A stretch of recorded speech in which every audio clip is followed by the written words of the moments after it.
Welcome to the FEG Insight Bridge. This is Greg Dowling, Head of Research and CIO at FEG. This show spans global markets and institutional investments through conversations with some of the world's leading investment, economic, and philanthropic minds to provide insight on how institutional investors can survive and even thrive in the world of markets and finance. For the 2024 Research Department's Summer Book Club, we have selected Gary Sernovitz's The Counting House. And we are excited to have Gary on today's Insight Bridge. Besides knowing Gary for a long time, the book was selected due to its subject matter. It is a fictional account of a university CIO dealing with underperformance, his investment team, the investment committee, the university president, outside managers, and other stakeholders. I truly cannot recall another book that so closely deals with what we and our clients deal with on a day-to-day basis. Plus, Gary injects a lot of fun into the pages with his wit and sarcasm. Have you ever read a book and wanted to get into the author's mind? Why did he write the book? Is it based on any real people? Why did it end this way? Were other endings contemplated? Here are these questions and more. But wait, as an added bonus, at the end of the podcast, we will count down the previous list of books selected for the FEG Summer Book Club. Gary, welcome to the FEG Insight Bridge. Thanks for having me, Greg. Looking forward to it. All right. So I've known you for a long time and the firm has known you for a long time, but would you mind introducing yourself? You're not just an author. Yes, my name's Gary Sernovitz. I work for a private equity firm called Lime Rock. I've been doing the exact same job for 20 years this very month and work on kind of business development and capital raising. We're an energy-focused private equity firm. But before I joined Lime Rock, and currently I've also been a writer, and it's sort of been a strange hybrid job for the last 20 years of, full-time trying to get folks like FEG to allocate capital, but also as much time as I'm allowed by the family and by the culture to write as well. That is great. And, we selected you as our summer book club, and that's maybe the highest honor you've ever received, is it not? The Nobel Prize would be second in my obituary to the FEG Summer Book Club.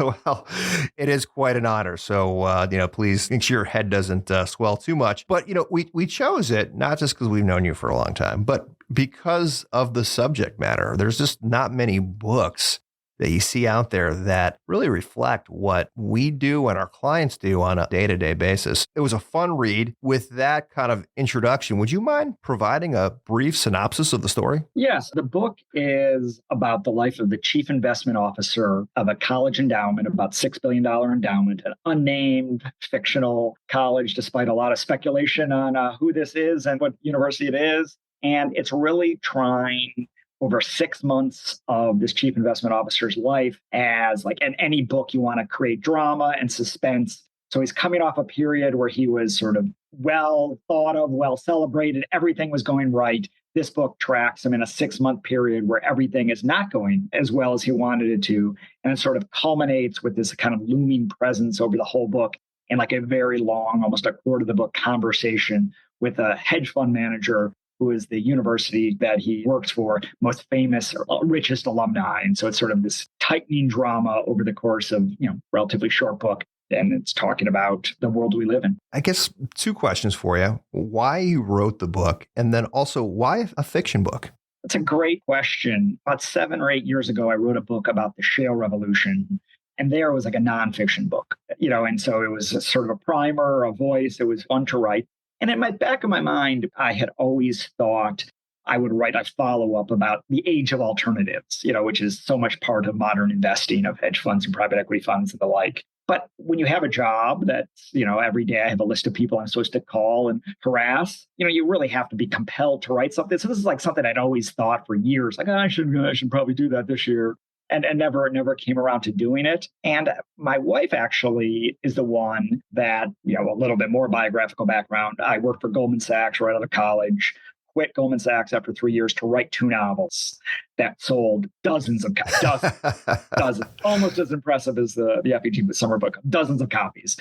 And started working at Lime Rock, wrote 2 more novels that didn't get published. And, and so as I'm writing and almost all writing nonfiction for the last almost 20 years, I was kind of a little bit stuck as a writer. And my wife one day said to me, listen, why don't you just take this Sunday, I'll watch our daughter, take this Sunday and write fiction. You haven't done it in a dozen years. Just go ahead and do it.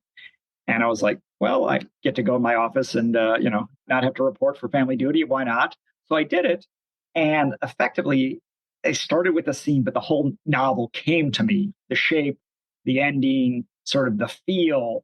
And like in any artistic product, the flash of inspiration is 5 years of stewing on it, maybe in a different form, and a couple writers that I kind of admired to do it. And so for me, why I think ultimately, like in a lot of this is, sort of ex post facto rationalization, doing it as a novel versus doing it as a nonfiction book. Couple one, it can be funnier in a novel than you can be in a nonfiction book. That's like very important to me. And I think second, and it's a little bit of a cliche, is like you can tell more truth in a novel than you can tell in a nonfiction book. And that, in this case, I felt was really true. I'm a pretty conscientious person. I'm also like working and have a job. And I think these are some of the parts you appreciate the most, really kind of get to the inner truth and the heart of some of these matters and some of these conversations. If there's no one I'm worrying about offending. And, these are composite characters and for the most part. And so that allowed me to really kind of like just rip off any conscientiousness, because this is a fictional world that I'm creating that I think allows the reader, maybe a little confused on who are these imaginary firms, but actually allows like someone new to this, and you're not new to this industry, someone new to the industry to really understand a lot more than if it was a very like, here I am interviewing Elliott Capital, it's sort of like that. Yeah, exactly. And they're composites of people. And maybe the CIO will start there. Is it you? Is some of this your voice? There's no question. Like a friend of mine, he's living at a common fund. He's like, yeah, I really love the novel about you. And like, I think that's like a very common novelistic position, sort of like there, but for the grace of God go I. Like I imagined my sensibility. There's some like biographical details, like he's from Milwaukee, I randomly went to Williams because once I was like, why did I go to Williams? I'll have this guy go to Williams College instead of where I went. And so I think there's no question that there's like a central sensibility. But the thing I always remind people is like, I have never for a day of my life professionally allocated capital or even been in charge of, investing capital versus my role. So I describe the best analogy I can find. It's like, I'm like the stable boy in global finance, cleaning out the stables, and I write a book about what the jockeys must feel like. And like I've observed the jockeys, I know a lot about the jockeys from being the stable boy, but this ain't autobiographical in the sense that I've never been on a horse. There's sort of a mixed message, but the underlying sensibility is like, yes, I'm too old to not have that like point of view be my point of view. It's funny because I had a few people who know you who read this book said, gosh, there's a lot of Gary in the CIO role and the character. The other thing that I got a lot of questions on is why the CIO is not named. He goes for most of the book as just the CIO. Why? I think I have two very mediocre answers to that. Okay. One of the first things I ever wrote about Wall Street as a nonfiction was this essay for a literary magazine called N+1 about Steve Cohn. But the whole time, except for one thing, I called him the art collector. And there was something about that, like sort of abstraction, I felt as like a technique was kind of cool that I was, so it's maybe like I'm an old man, like, oh, I did that once. Let's try that again. I think the second is this book is really fundamentally at its core trying to think about the professional life, the meaning you get professionally. So there's some stuff about his family, but really in passing, no real fully fledged scenes about his family. So this is a person who has put his entire, not just like identity of who he is, but his like purpose on earth into this job, and a sense of like him thinking of himself as not Adam, the job that's the name that's revealed, but as this job kind of helps in like very subtle way, kind of reinforces that the purpose of this book is to try to explore what it means to put yourself in a job in general or put yourself in this specific job. And you do a great job. It is uncanny to kind of read and through reading, watch the downward spiral of a CIO. And I think anybody who's managed money has probably felt that at some point in time where, you're just not seeing the ball. There's always a lot of noise in this industry. Yeah. There's definitely skill, but there's a lot of luck, especially over short periods of time. And it can be very frustrating when you're not especially if you're in an allocator's role, you're not making that many decisions. Yeah. And so like you're just spending a lot of time thinking and meeting with people. And a lot of that time can be used for self-doubt. And you do a great job of that. And one of the things I thought you did well is talking about the relative performance pressure. And maybe you can, just for people who aren't aware, so any listeners are kind of not familiar with this, can you talk about sort of the pressure of the league tables? Yeah, the interesting thing is like it is all public and there are articles written, and Pension and Investment Magazine keeps it, on its website, keeps it going that around, September to November, because endowments have fiscal year ending June 30th for the most part, your performance is there for the world. And everyone has different levels of admitting how much they care. It's like some joke probably, you either care about your performance or you're lying. So it's probably something that I've had both. There are some endowments that I know, like there's people who spend time trying to guess by May, like what the relative performance is going to be June 30th. Some of it's an actual compensation, but a lot of it is the weird role you have as a chief investment officer. Generally, the people who hire and fire you are extraordinarily successful trustees, a lot of them in finance. So not only is there a sense of like, this is public, there is a sense of like your trustees. And, the funniest character in the book is a trustee who is a guy who works at Goldman, fictional character, but all his buddies are trustees at other schools, and so there's like a sense of like a culture where it narrows down in unfair, often ways, like your worth as a human being, because a lot of it is luck. A lot of it is reversed the next year. A lot of it is, in the 2-year stretch. It is in ways that other jobs don't have that annual grade. This has a very big grade, and you can feel, 8.2 versus 6.9, from the heavens, probably no one cares, but that could be a real judgment of you in the eyes of your peers and your trustees and everyone. And it's amazing to me. I always observe, and I get it, but you don't know how much risk somebody took to get that return. Yeah. And it's often the 1-year number, the last year that it is analyzed. And it's funny, like a lot of times people don't compare themselves to like schools. They tend to compare themselves to in-state rivals or people in their athletic conference. Like we have a big rival with them in football. And so therefore we lost this year, but we're going to beat them with our endowment returns. Right. It's crazy. That pressure is amazing. Did you talk to any CIOs to kind of get more perspective on that? I purposely did not want to do too much research on the front end for a few reasons. One, back to I didn't want to have other people's words get in the way of the imagination.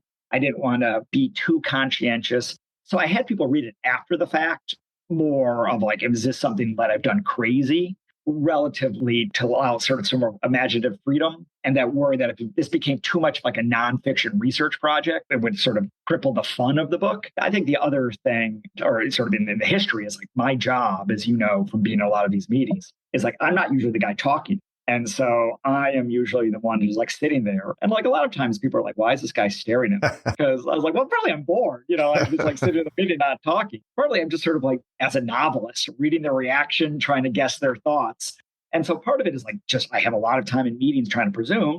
And then the other sort of, input into this imaginative process is when you started this job 20 years ago, a lot of the people I knew 20 years ago who are like the junior analyst in private equity are CIOs places. Yeah. I've had enough friends who have kind of grown up in the industry with me that I knew I was going to be completely off. Though still I was a little worried when the first readers came that they were going to be like, you're a real bozo. I don't want to do a spoiler alert kind of thing, but a lot of the story is this kind of elusive, very successful hedge fund manager, Michael Herman, is talked about. And he's an alumni and he's kind of gotten it all right. And they're like, gosh, have you talked to Michael? And no one really has talked to him. And then there's just the ending is just this meeting, the CIO with Michael Herman. And it might be like, I don't know, like a fifth of the book or something like that. It's kind of this. Yeah. No, it's a quarter of the book. Yeah, it's even longer. Yeah, and it's a big part of the book. So I just was wondering, is he a composite of different characters? I mean, the success, and especially around the great financial crisis, it made me think of like Paulson. But are there other, like, how did you model that character? There's a little bit in this one of, I can't remember, it's a left brain, right brain, but like the engineer, which I've never been, but like the math side of my career. It's like I wanted this final scene to be the model was the Grand Inquisitor scene in the Brothers Karamazov, which is something people I haven't read since college. Maybe I read once after college, but that's about more important things than how do you generate returns. It's like, does God exist is the thing. But the drama of that scene, it is like both sides are incredibly right, in this debate. And it's almost like a high drama tennis match as like, you're like, well, I fully agree with Michael. Oh, no, I fully agree with the CIO. And so I was so the first step was like trying to capture what is the feel of this scene that I want. In order to do that, I had to effectively reverse engineer the opposite of the CIO and like this perfect investor, in certain weird ways. And then the third of it is like, once you kind of get that, you layer on characteristics to not just make them sort of this kind of function in the novel, but so he like doesn't use adverbs. Like, do I know anyone who doesn't use adverbs? No one in the world doesn't use adverbs. He's extraordinarily uncharitable, like shockingly uncharitable. I don't think there's anyone in the world probably as uncharitable as Michael Hart. I think when asked about charity or other things, he said, I find it distracting. And he makes some weird joke about he's going to give it all to chickens. He has like $9 billion. He's going to give it all to chicken cancers and things like that. And so all that was like the origin. But then the type, I saw Paul Singer at the FEG forum. I have colleagues. I have a guy I know who works for Point 72. I have, and so there's like a certain very, very math oriented, like this is like my identity is being right and seeing things clearly. And 50 people like that. So part of it is like, there's no individual, but it's like when I see a person who fits into this thing and I'm sitting at the FEG forum, looking at the screen, I'm like taking notes about mannerisms and things like that. I'm like, how do you bristle? How do you react to criticism? And so it's just sort of like finding little brushstrokes that you're trying to do, but fundamentally on a character that played this like very essential role in the drama that will end the book. It's obviously, made up character, composite of people and made up firm, but you definitely have firms mentioned that are real in there. So how did you find that balance between, I'm going to mention a firm that exists versus a firm that doesn't exist, like Goldman Sachs? You mentioned Goldman Sachs many times. Most of the firms that exist, besides the one guy who works for Goldman Sachs, like any of the firms that exist are sort of like background, like people are talking about it. So there's no scene with the exception of the one guy who works for Goldman, but like Goldman Sachs is like so big, they don't really care, but it's like, there's not going to be someone from specific venture capital. That will be imaginary. So my general morality, I put like anyone I mention will A, be background and B, be so big and powerful that they really don't care what's in a novel. They don't care and they're not reading this book. Yeah, they're not reading this book as well. But yeah, so it's like, that Michael Herman character like goes on a tour of like insulting Dan Loeb, Ken Griffin, Steve Cohn, Singer. Like he's going through Dahlia. He's going through all of them. And it's like, I don't think like any of those worry about them because they're such like public figures that are so far above the concerns of the world of this book that they are pretty safe. One fictional firm that's mentioned is Busken Capital. Can you give a little background on that? Well, one of the joys of writing a novel, especially a novel that there's a lot of like need for proper nouns, you got to pick names. And you got to sound it realistic. So part of the 20-year club is Christian Busken, who runs real assets research for FEG. And Christian and I talked to him today. Like we have spent a lot of time over 2 decades getting to know each other. I don't know what the origin of it is, but it's highly likely, like, talking to Christian the next day, I'm like staring at the screen. It's like, I need to name this firm. Christian's my friend. Let's do Busken Capital. Why not? This is Christian's favorite book. He's like, I made it into a book. So, the funny thing is here locally in Cincinnati, where FEG is headquartered, his family, Busken Bakery, is famous for their cookies. So there's a Busken Cookies versus Busken Capital. And actually the funny, unique story for those who care, or maybe from this area, is they are known for, they always do a Republican and Democratic cookie around the presidential election. And it's picked like, I don't know, some incredible amount of the number of sales per side has kind of shown who's going to win ahead of time. And I guess Ohio is a battleground state. So that's kind of one fun fact about Busken Cookies and not Busken Capital. That would be the follow-up just on Busken Capital. Yeah, so next podcast on election podcast, we'll just do on Busken Cookies. It's a humorous book, and it, if I may, pretty jaded and sarcastic in a lot of areas, which I love. You had mentioned how, hey, I'm in a lot of these meetings. Maybe I'll do the introduction, and then I'm usually an observer. And I would say a lot of the wit is almost observational humor, as if Seinfeld was invited to sit in a meeting. And I mean, there's a couple of them I love. Like one, it's kind of somewhat true. Is I do feel like every IC has someone from Goldman Sachs. I love your comment on just the amazement how long a placement agent can sit still in a meeting without talking. What are some of your favorites that you kind of put in there that we're like, gosh, I got to put this in there? I mean, the one chapter, it's actually Christian's favorite chapter, is about like the kind of generic private equity firm with 3 50-year-old guys and effectively tearing apart a pitch deck as like, and like how cliched it is. And it's like both Christian's favorites, my favorite. It's very funny because like guys who are in that, who are friends of mine, it's like, Gary, I can never write our pitch deck again because every single slide we do. And I tell them like, I don't have any better ideas than this, but it's like funnels, like, in a pitch deck, there's like a funnel and the CIO makes a joke about now that we know how to put a large volumes into small volumes, we can proceed with the funnel. Or there's a blank space on that of the competitor map and it's all empty around just in this random case, but every single case of every single pitch deck, there's just all crowded except there's just like God opens up the heavens for this one area just for the one manager. And then there's like some very random jokes about, lock screens on telephones. I like that. Explain that. Well, and so this is like, everyone thinks this is like super real as like which CIO uses that trick? But as I think you guys know from meetings, like everyone comes into meetings now with their phone out. And a lot of them, and I kind of think it's rude, but a lot of people take their phones and like put it face down on the conference room table. And I'm sure this happens all the time in Cincinnati. But usually before they like look at it longingly, like, oh, I got to go talk to FEG now. Goodbye, phone. I wish I was with you for the next hour. And they put it down face down.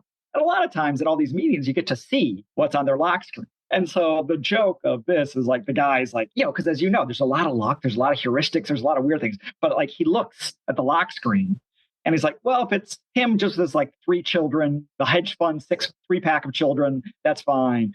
But if it's like, and we've all seen this, like guys who have like family men, and hopefully I don't know your lock screen. So a guy who has 3 children, but his lock screen is himself like running the end of the New York City Marathon or fishing. It's like him with like a tarpon. And so this is the joke. It's like the CIO is like, there's something wrong with that person. He's not putting his children, it's putting him running the marathon. I'm out. Narcissistic in their pictures. Yeah. Oh, that's great. Yeah. I thought that was interesting. And I hadn't thought of that. I know there's all kinds of the crazy. I've heard people checking on Uber ratings for people. There's all kinds of crazy things that people do to try to get an edge on due diligence. But I thought that was good. I also love some of the investment examples and they're funny because they're bizarre, but they're also not that far from reality. I love, one of my favorite is you have emerging Europe and you make the comment in there that the CIOs makes this comment that like, didn't Europe emerge 1000 BC? And there's this like a Polish convenience store that the big investment idea is they're going to move into Slovenia. Right. That was good. And I love the Uber for babysitters. That's probably another great one. I mean, that takes a very that chapter is one of the longest chapters. So just one context for people who haven't read it. The book is mainly set in meetings and telephone calls. And some meetings are internal meetings, but a lot of meetings are a sequence of different managers pitching the CIO. And so kind of bringing you into this room. Like when you describe it to you, you're like, that's a great idea for a book. When you describe it to my mother, she's like, what did we do wrong? Like, why would anyone ever write a book like that? And who'd read this? Who would read this book? She's like, not me, son, not me. But there's a lot. And I tried very deliberately to back to this idea that there's a kernel of writing the age of alternative books in this novel. So I tried deliberately to talk about venture in this age, to talk about public markets, to talk about hedge funds, to talk about quants. And so one of the longest, and probably because venture capital is such a huge part of what endowment success has been for the last 20 years, what investing and tech broadly speaking and the Magnificent Seven and all that is so broadly what it's been, that this had to play. Venture capital is more important than Slovenian convenience stores in it. So there's like a very long scene about some very bro-y venture capital guys who like to mansplain and lecture. But like one of the things, their big success was Uber for babies. Now, this book took a long time to get published and finished. I was very careful when I wrote the book to like Google, there's no such thing. And there's one thing that came out that failed. There is now basically this business model called Wendy, I think it's called. And like I have like friends who use it where it's like you just go on the app and you like find a babysitter for your child that you've never met before. So I have one friend who is like tracing this company's rise. Like, Gary, you got to get this book published because you were like a profit of what this is going to be. Now you're just reporting on an existing company and they're going to sue you. I was like, I can't control the pace of the development of Wendy or this, but it now exists out of my imagination, coincidental of this idea. So you should get some some options on that. I should. One of my other favorite parts of this is that you have the GP, and this is kind of later in the story where GP makes the comment that there are 4 types of LPs. I just love this. Could you maybe explain the 4 types and describe them a little bit? Yeah. So this scene, to bring people, is like a GP that's like circling the drain. And he had success, but it's basically about to be a zombie fund. And just to add drama, he's like, this is my last meeting I'm ever going to have because you were one of my anchor investors and you're clearly indifferent. And they were different because, they didn't perform. Right. And and like the CIO was like, this is very awkward. Like, into his head, like, why am I here for this man? I'm burdening the failures of his firm and seemingly unfailure of his life. But this GP is just like, I'm just going to tell like it is. So he talks about hating these meetings. And I've spent a considerable amount of my time in meetings with different LPs. The grillers are ones who people are just like asking you constant questions of things like, how could this possibly have any relevance to like whether your decision or whether you think we're going to make 8 good investments? But there's it's just like barrage. The testers are like a subset of the grillers where they ask and seemingly like they have like tricks or maybe heuristics, or they know. You'll say like, hey, this is a 17% EBITDA margin. What's the EBIT margin? And like a lot of times as managers, like, I really have no idea. And so the character is like, I never know if I should just make up a number or I don't know. The statues, which is, probably the most unsettling, is that there are definitely a pretty big chunk of LPs that you go in, start talking, and,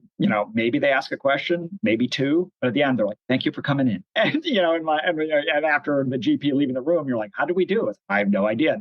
And then the 4th is the character jokes. Like these tend to be the most satisfying meetings, but probably the least follow through. Like you think you're like Taylor Swift going to the fan club. They're like, that's such a great investment. You guys did great. This is so smart. You're awesome. Like this is awesome. And the joke of all these is like all the GPs go into these meetings and they read into this LP's reaction. All of these meetings, the LPs are just have a personality or have a strategy, and they're just being who they are, and gives you no information actually as the GP whether financial relationships going to emerge from this. I love that part. And he is, like, as you said, circling the drain. There's going to be no re-ups. It's going to be a zombie fund. And he just kind of goes off on a soapbox. Have you ever wanted to do that? Oh, yeah. That was Lime Rock's a very successful firm, been in business for 26 years. 26 years, you have some wider days and a lot of that anxiety.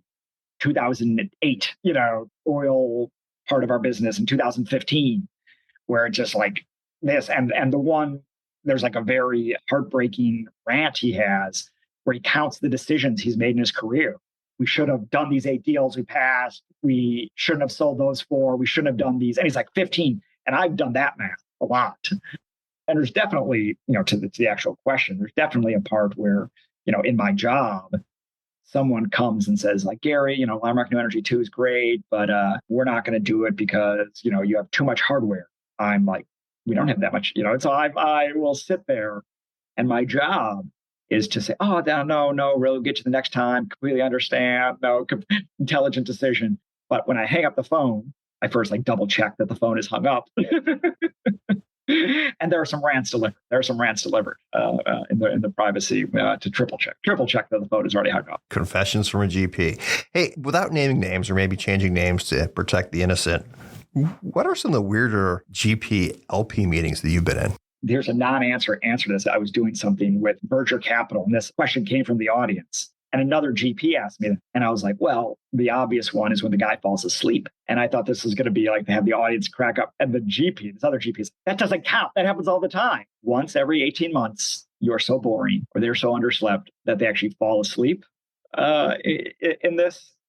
I think the other ones that are often unsettling are the ones where there's clearly a language gap that no one acknowledges. And you just are like, as a GP, you're just like so tempted.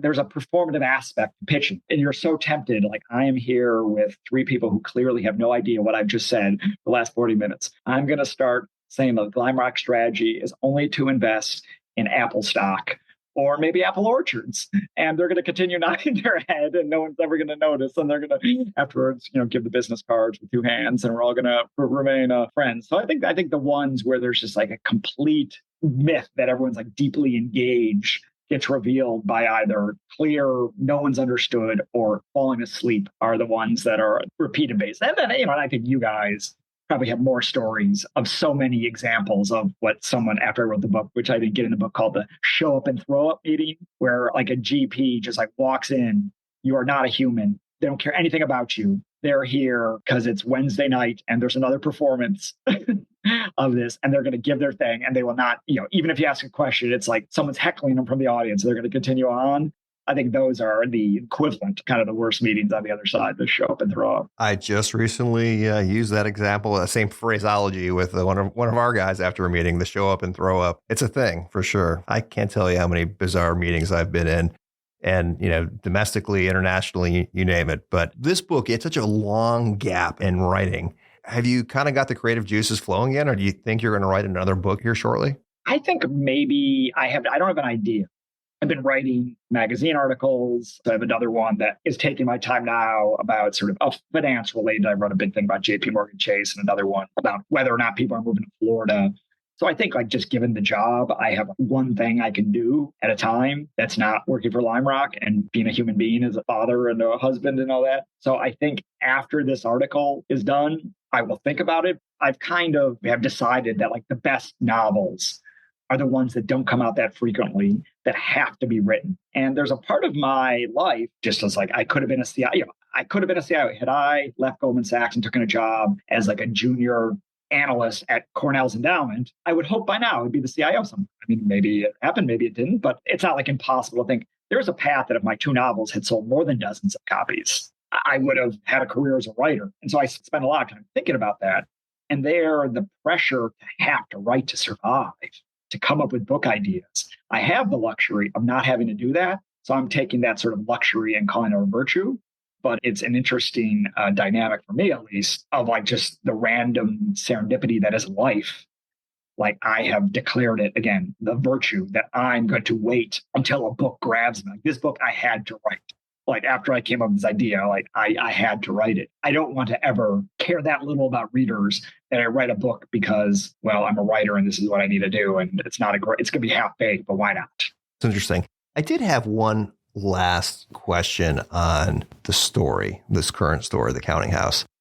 And I don't want to give away the ending, but I did want to ask you if you contemplated a different ending. One of the things that I had heard from a few people here who read the book, and they're like, yeah, I really like the book, but it would have been great if at the end, the CIO did this. What were some of the other potential endings that you worked through? There's like the big scene is like a complete sort of inspired, the scene before the final scene by the Brothers Karamazov. The final scene is inspired by Henry James novels. And in every Henry James novel, it's a success because there's enough interior drama. Because like nothing happens to the CIO during this entire book. He has meetings, he's a success, he talks to people. Once he goes outside, once he throws his laptop, it's an interior novel. He's having some emotional issues, right? And he's, walking around the campus thinking about students, hiding from students. He destroys his laptop. It's mostly kind of his internal issues that he's wrestling with. And so for me, what Henry James really, argue about invented, but the most important in my thing is like in every Henry James novel, if it's successful, you are turning the page. Like this is a potboiler trying to find out who is the murderer based on a decision that this character made. So Portrait of a Lady, most famously, does she go with this guy? Does she go with that guy? Does she go off single? And you don't know. Yeah. To the final page. And even the final page, you're like, what happened? I got to read this again. So that was always like the intention. Like I wanted to end it very Henry James style. And also the sense of a book successful is you wouldn't have thrown it across the room if he did other things. Yeah. So there is, and again, we don't want to give it away, but there's like 3 other obvious examples he could have done. And there's like a hint of a gun, and there's like all this kind of stuff, in it. But you want the book to say he is a rich enough, deep enough character that at the last moment I could have done it. Now, despite the book being like talked about sort of sarcastic at times and maybe a little jaded, fundamentally, I'm a pretty optimistic person. I tend to be with like Steven Pinker or these ones that the world is actually getting better. So I think it would have been maybe fun if he had a different ending. But I ultimately, if the choice in theory that he made is like muddle through as best as we can this wonderful and horrible life. Now, that's not the most interesting new things. That's mostly what novels say. Let's muddle through this horrible, interesting life. Like most novels, that's how most lives end. We muddle through. So, but I thought it was like the truest, both to my view on, this back to this is my point of view, but also the success of the book is like people could imagine another ending and they wouldn't have been insulted if he took another ending. It's kind of like the series finale of The Sopranos when it goes black. Right. Yeah. It's like, but if everyone could only think, well, you obviously did this, right? Then it wouldn't have been a successful series. But you could realize a lot of things could have happened because he's a rich and deep character. That's exactly the same. But you're right. I actually had to read that page a couple of times to be like, did I miss it? Like it does kind of hint at something, right? But it doesn't. It's not definitive in any way. Yeah. So I don't know if it speaks to how jaded my colleagues are, but there were a few people that suggested more darker endings. Yeah, no, I mean, but it's like, it's a book. You can cross it out and just write your own ending in a book. Like I can't control it.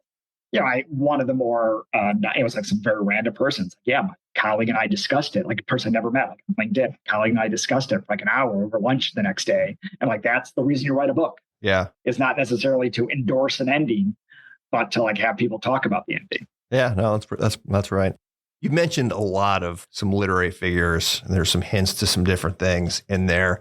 You can tell reading this book that you're someone who not only likes to write, but who likes to read and appreciates other authors. So I just wanted to maybe finish with, give us your favorite sort of non-investment book and then maybe your favorite investment book. My favorite non-investment book is like the author Norman Rush. His books on Botswana, Mortals and Mating, are just like books that have a lot more action, but have both just like a joy in every sentence, but are very rare when they come out and are about the most important issues of why we're being alive, but never feel ponderous and also pretty joyful. I don't know like a book that I'm trying to think a book on investing. I have like a soft spot for the page turners about scams and frauds. So Bad Blood, about Theranos, Billion Dollar Whale. I just read the book about Bridgewater. Oh, the fund. And so like those books, like I don't know if one stands out among them, but I'm like, that's my beach read. Yeah. I love all those books. It's sort of like the dark side of what we do. And in some ways, this book, maybe self-defeatingly as a commercial product, was trying to be the antidote to those books, because those books give the reader like, oh, Wall Street's all exciting and all scams. No, actually, Wall Street is mainly making hard, ambiguous choices of a lot but limited data and trying your best. I was trying to make that story as fun to read as stories about Elizabeth Holmes, kind of adjusting the knobs on a fake machine. And so that's sort of I don't know why I did that instead of just finding a scammy story to tell. Maybe that'll be the next scammy story to tell. No, those are great books. I also like to read, and I do read a lot of. What are your? I would say, and maybe it's recency bias, but I'd say anything by Eric Larson. I just finished his latest book, but I just was reminded how much I've enjoyed all of his other books: The Devil in the White City, Quick and the Vile. There's so many great books he's written that are historical in nature. Yeah. This last one that just came out is more the beginnings of the Civil War. Yeah. Any of those are really good. Also, like the genre that you mentioned, and I like them because you know a lot of these people. Maybe they're not your best friend, but you've met them at a conference. They describe places that you've been, like, hey, there's this meeting at this hotel or this restaurant, and I've been there. That's kind of cool. I always enjoy those. And it is a little, they tend to be a little gossipy, and it is kind of a fun beach read. Yeah. Gary, we really enjoyed this book, and we very much enjoyed this podcast. So thank you for participating. Thanks for having me. We often get asked what books have previously been selected, so we are happy to share them with you now. These books were selected mostly due to the topic and what we were discussing internally at the time. This is not a list of the best literary books of the year, although most are very well written and we've enjoyed all of them. As you know, this year we did The Counting House by Gary Sernovitz. In 2023, we did AI 2041 by Quinn Fan and Lee. In 2022, The Power Law by Sebastian Mallaby. 2021 was Codebreaker by Walter Isaacson. We took a break in 2020 due to COVID, but in 2019, we did Grit by Angela Duckworth. And it all started in 2018 with Principles by Ray Dalio. And we will continue to add to this list each and every year, and we will update you as needed. If you are interested in more information on FEG, check out our website at www.feg.com. And don't forget to subscribe to our communications so you don't miss the next episode. Please keep in mind that this information is intended to be general education that needs to be framed within the unique risk and return objectives of each client. Therefore, nobody should consider these to be FEG recommendations. This podcast was prepared by FEG. Neither the information nor any opinion expressed in this podcast constitutes an offer or an invitation to make an offer to buy or sell any securities. The views and opinions expressed by guest speakers are solely their own and do not necessarily represent the views or opinions of their firm or of FEG.